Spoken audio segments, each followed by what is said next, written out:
الحمد للہ وکفا وسلام علی عبادہ الذین اصطفیٰ اما بعد۔ السلام علیکم ورحمۃ اللہ وبرکاتہ۔ محترم ناظرین گرامی قدر و محترم سامعین، حضرت مولانا اشرف علی تھانوی نور اللہ مرقدہ کے ملفوظات کے پڑھنے کا اور اس کو بیان کرنے کا سلسلہ جاری ہے الحمدللہ، اور یہ بڑا مبارک سلسلہ ہے۔ آج ایک میں نے جس ملفوظ کا گویا کہ انتخاب کیا ہے وہ یہ ہے، فرمایا کہ مشہور ہے کہ حاتم سخی تھا، حالانکہ سخاوت یہ ہے کہ محل میں خرچ ہو، ورنہ سخاوت ہی نہیں۔ مثلا اگر دریا میں کوئی شخص 1,00,000 روپیہ پھینک دے تو کیا وہ سخی ہو سکتا ہے؟ اور محل معلوم ہوتا ہے شریعت سے، جب اس کو محل ہی معلوم نہ تھا اور شریعت کی اس کو خبر ہی نہ تھی تو وہ سخی کیسے ہوا؟ بس اول تو وہ سخی نہیں، اور اگر ہو بھی تو کیا ہوا جب باغی تھا، اور باغی کا کوئی کمال نہیں۔ یہ حضرت تھانوی نے اپنی گویا مجلس میں یہ فرمایا، تو میں ایک ایک چیز جو میں لائق وضاحت سمجھوں گا اس کی میں وضاحت کرتا چلوں گا۔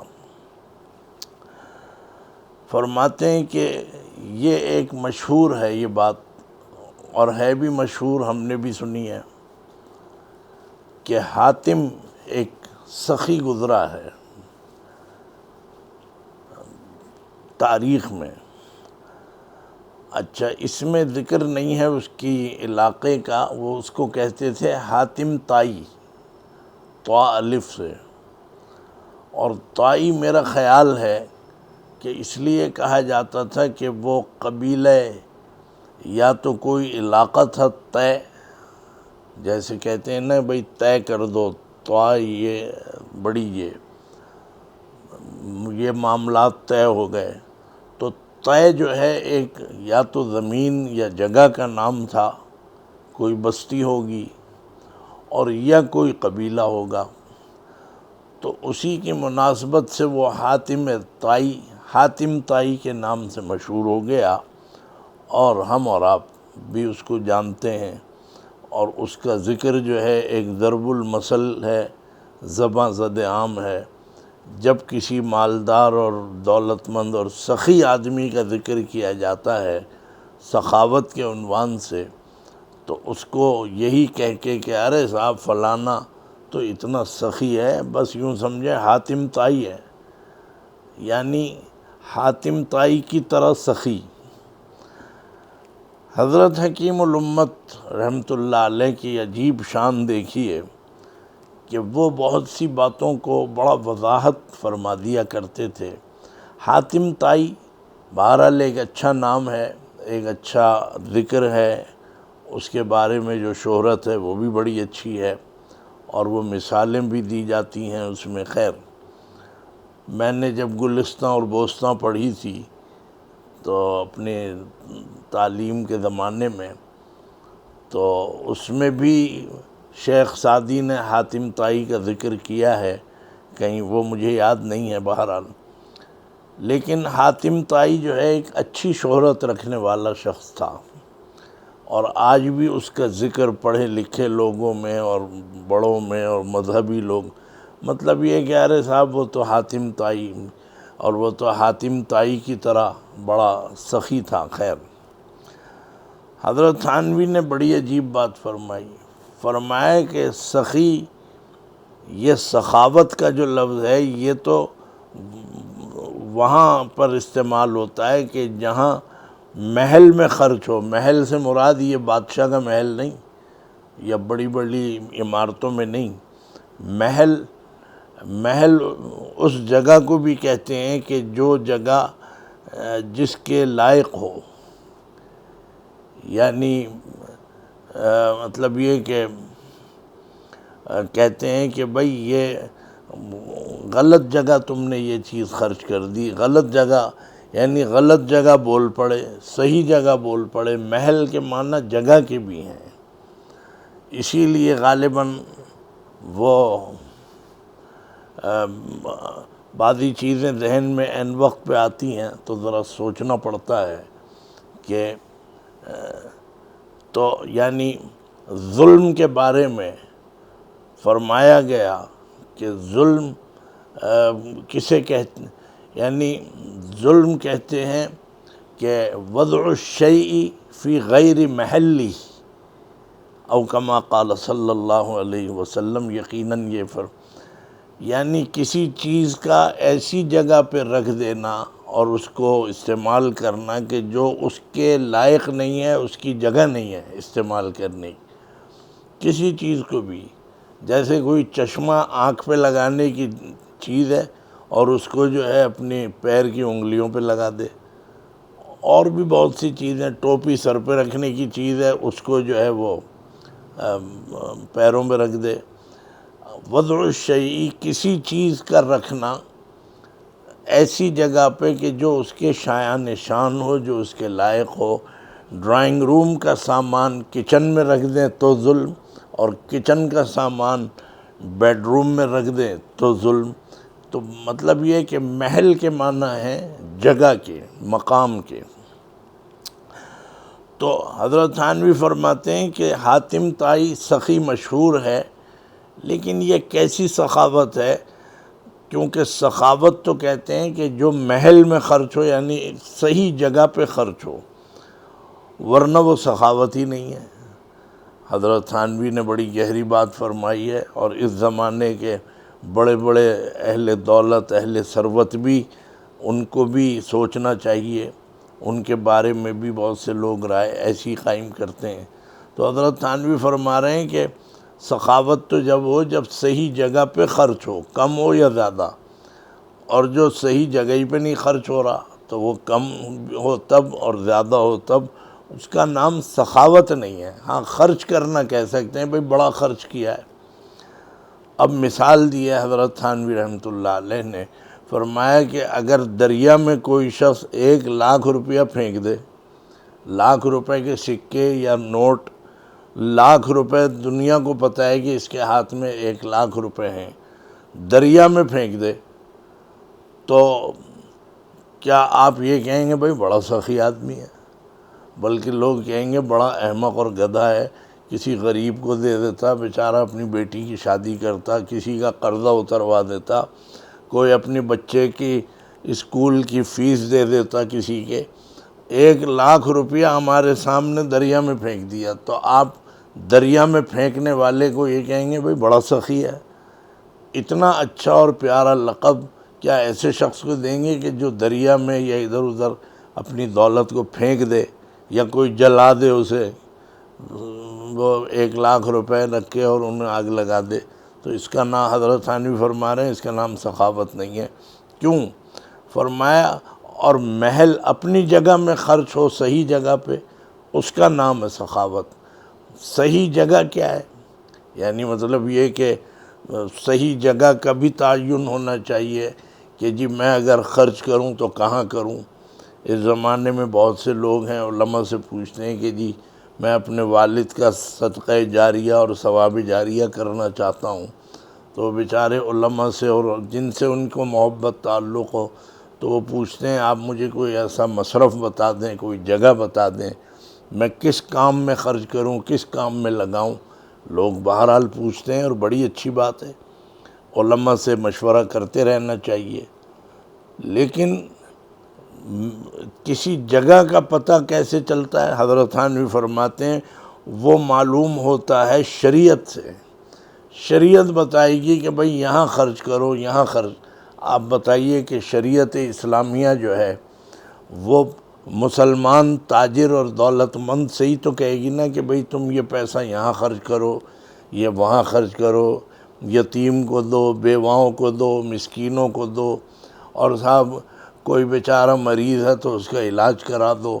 یا کوئی مدرسے میں کتابیں چاہیے وہ دلا دو، اور بھی بہت کچھ، مسجد میں کام ہو رہا ہے وہاں دے دو، مدرسے میں ضرورت ہے وہاں۔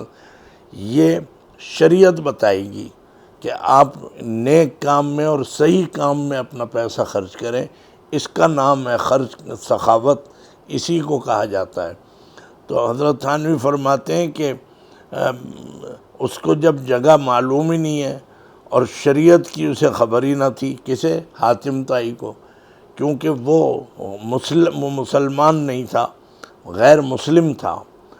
اور وہ سخی کیسے ہوا؟ فرمایا کہ جس کو خبر ہی نہیں ہے کہ مجھے کہاں خرچ کرنا ہے کہاں نہیں کرنا، تو اس کا پیسہ ضائع کرنا تو کہا جا سکتا ہے، پھینکنا تو کہا جا سکتا ہے، بھائی بہت پیسہ لٹاتا ہے، لٹاتا ہے کا لفظ تو صحیح ہے، لیکن سخاوت کا نام حضرت تھانوی فرما رہے ہیں اس کو نہیں دیا جائے گا۔ اول تو وہ سخی نہیں، اور اگر ہو بھی تو کیا ہوا جب باغی تھا۔ حضرت تھانوی فرما رہے ہیں کہ ایک باغی شخص اگر خوب خیر خیرات کرے، خیر یعنی اچھے کاموں میں بھی لگائے، سب جگہ لگائے، تو وہ ویسے بھی باغی ہے۔ یعنی یہ بات سمجھ میں آتی ہے کہ ایک اللہ کا مسلمان بندہ، مسلم بندہ، وہ کسی کو پانی بھی پلا دے تو اسے ثواب ملے گا، پیاسے کو ثواب پانی پلانے کا۔ اور اگر کوئی غیر مسلم ہے، مسلمان نہیں ہے، تو اس کے خرچ کرنے سے اور اس کے گویا کسی جگہ پیسہ لگانے سے اس لیے فائدہ نہیں ہوگا کہ وہ آخرت میں تو وہ چونکہ کفر پہ مرا تو آخرت میں باغیوں میں شمار ہوگا، اور جو باغیوں میں شمار ہوگا، فرمایا دنیا میں بھی یہ قانون ہے کہ باغی کا جو کمال ہے اسے کمال نہیں سمجھا جاتا۔ جو ملک کا باغی ہو، جو ریاست کا باغی ہو، جو آئین اور قانون کا باغی ہو، جو عدالتوں سے بغاوت کرتا ہو، یہ سب چیزیں تو کسی بھی ملک میں بغاوت کرنے والے اور باغی کو، جو ملک کی سرحدوں سے بغاوت کرے، اس کے اندر کتنی ہی خوبیاں ہوں، کتنے کمالات ہوں، اس شخص کو جو ہے اس کی تعریف اس لیے نہیں کی جاتی کیونکہ وہ باغی ہے، اور باغی کا کوئی کمال نہیں سمجھا جاتا، اس لیے کہ بغاوت کی وجہ سے اس کی ساری خوبیاں، ساری اچھائیاں سب پہ پانی پڑ جاتا ہے۔ تو بہرحال یہ بات سمجھ میں آئی۔ میں اس کو اس زمانے میں اس چیز کے اوپر میں اس کو ذرا سا چسپاں کروں گا، یا میں اس کو اس پر محمول کروں گا۔ اس زمانے میں کہتے ہیں حاجی صاحب بہت پیسہ خرچ کرتے ہیں، وہ فلاں نے عیسائیوں کو دے دیا، مندر میں پیسہ لگا دیا، ہیں مسلمان اور ہندوؤں کے مندر میں پیسہ لگا دیا، کرکٹ کے اوپر کسی کو 50 لاکھ روپے دے دیے، کسی کھلاڑی کو دے دیے، کسی ریٹائرڈ۔ یہ کھیل کود اور یہ بھنگڑے اور تماشوں کے اندر جو لوگ پیسہ لگاتے ہیں مسلمان، اور عمرے بھی کرتے ہیں، حج بھی کرتے ہیں، نمازیں بھی پڑھتے ہیں، علماء سے بھی ملتے ہیں، لیکن اس قسم کی چیزوں میں جو اپنا پیسہ لگاتے ہیں، وہ مسلمان تاجر بھی یہ سمجھ لیں کہ اگر وہ گویا کھیل کود اور ان چیزوں میں لگاتے ہیں تو ان کا پیسہ ایسے ہی ہے جیسے کوئی دریا میں جا کے 1 لاکھ روپیہ پھینک دے جو کسی بھی کام کا نہیں ہوگا۔ تو انہیں سخی نہیں کہا جائے گا، بس یہ کہہ سکتے ہیں کہ ہاں بھائی بڑا پیسہ ہے، بہت مال لٹاتے ہیں، مال لٹانے کا ان کو بڑا شوق ہے۔ تو اس لیے ہمارے جتنے بھی مسلمان تاجر اور بڑے مخیر حضرات ہیں، انہیں چاہیے کہ وہ اپنی دولت کو نیک کام میں، اچھے کام میں اور مصرف میں لگائیں۔ تو میں یہ سمجھتا ہوں کہ وہ سخی بھی ہوں گے، اور وہ اللہ کے نزدیک گویا اللہ کے پسندیدہ اور محبوب بندے بھی بنیں گے کہ جو اصل میں صحیح مصرف میں، صحیح چیز میں لگائیں۔ میں ایک مثال دے کے یہ بات ثابت کرتا رہا ہوں پہلے بھی۔ آپ صدقۃ الفطر ادا کریں، مسکینوں کو، غریبوں کو، یتیموں کو، بیواؤں کو، سب کو دیں، زکوٰۃ دیں، صدقۃ الفطر دیں، اور بھی کوئی۔ لیکن اگر آپ یہ صدقۃ الفطر اور زکوٰۃ مدرسے میں دیں، کسی کے بھی، جس مدرسے پہ آپ کا دل ٹھکتا ہے، اطمینان ہو، تو آپ ادھر دیں۔ اب کیا ہوگا؟ آپ نے کسی غریب اور بیوہ اور یتیم کو اگر آپ نے دیا، وہ کپڑے بنائے گا، کپڑے پھٹ جائیں گے، چھوٹے ہو جائیں گے، کھانا کھائے گا، کھانا کھا کے پیٹ میں چلا جائے گا اور نکل جائے گا، اور کوئی کام کر لے گا، اپنی ضرورت کی کوئی چیز خرید لے گا، بہت اچھی بات ہے غریبوں کی مدد کرنا۔ لیکن میں یہ کہتا ہوں کہ اگر آپ کسی دینی اور اچھے مدرسے میں آپ یہ کام کریں جن پر آپ کو اطمینان ہے، تو آپ کا یہ صدقۃ الفطر، آپ کی زکوٰۃ، آپ کا یہ دینا، یہ اس لیے کارآمد ہے اور صدقہ جاریہ ہے کہ جب یہ غریب اور مستحق بچے قرآن پڑھ کے حافظ بنیں گے، یہ عالم بنیں گے، یہ مفتی بنیں گے، یہ اور کوئی محدث بنیں گے، جب تک یہ زندہ رہ کے اپنے کام کرتے رہیں گے، پڑھائیں گے، طلبہ کو تیار کریں گے، بس یوں سمجھیے کہ آپ نے جو صدقۃ الفطر کسی مدرسے میں دیا تھا، وہ ایک طالب علم کے ذریعے ساری عمر آپ کے لیے ایصال ثواب ہوتا رہے گا، کیونکہ وہ ایک بچے کو حافظ بنائے گا، پھر وہ حافظ سے اور دیگر حافظ، عالم اور مفتی بنیں گے۔ یہ میری ایک دلیل ہے۔ باقی یہ ہے کہ اللہ نے مدرسوں کا کام بھی چلا رکھا ہے، تو آپ غریبوں اور بیواؤں اور یتیموں کے ساتھ ساتھ آپ مدد کیا کریں مدرسوں کی اور دینی اداروں کی، اس لیے کہ انسانی مدد اور انسانیت کی مدد کرنے کے لیے تو یہودی، عیسائی، ہندو، پارسی اور صاحب جو باطل فرقے ہیں مسلمانوں کے، وہ بھی، اور قادیانی اور مرزائی اور پوری دنیا کی کافر حکومتیں، یہ سب انسانیت کے اوپر بے دریغ خرچ کرتے ہیں۔ چلیے بڑی اچھی بات، لیکن دینی مدارس کے اوپر آپ کیا سمجھتے ہیں کہ مسلمان کے علاوہ کوئی اور خرچ کر سکتا ہے؟ نہیں کر سکتا۔ اس کا مطلب یہ ہے کہ مسلمان تاجر کو یہ سمجھنا چاہیے کہ میں اپنے 100 روپے میں سے 50 روپے مدرسے کو دوں اور 50 روپے میں خیرات کر دوں، غریبوں کو دے دوں۔ اگر اس طرح چلیں تو انشاءاللہ یہ بہت بڑا صدقہ جاریہ ہوگا اور اس کا ثواب آپ کی نسلوں کو ملتا رہے گا۔ بس یہی اس ملفوظ کا حاصل تھا جو میں نے اس کو اور پھیلا کے ذرا پیش کر دیا۔ اللہ تعالی ہمارے تمام تاجروں کو صحیح جگہ پر خرچ کرنے کی توفیق بھی عطا فرما، اور صحیح جگہ کو خرچ کرنے کی جگہوں کو سمجھنے کی اور اللہ کی رضا سمجھنے کی توفیق عطا فرما۔ وآخر دعوانا ان الحمد للہ رب العالمین۔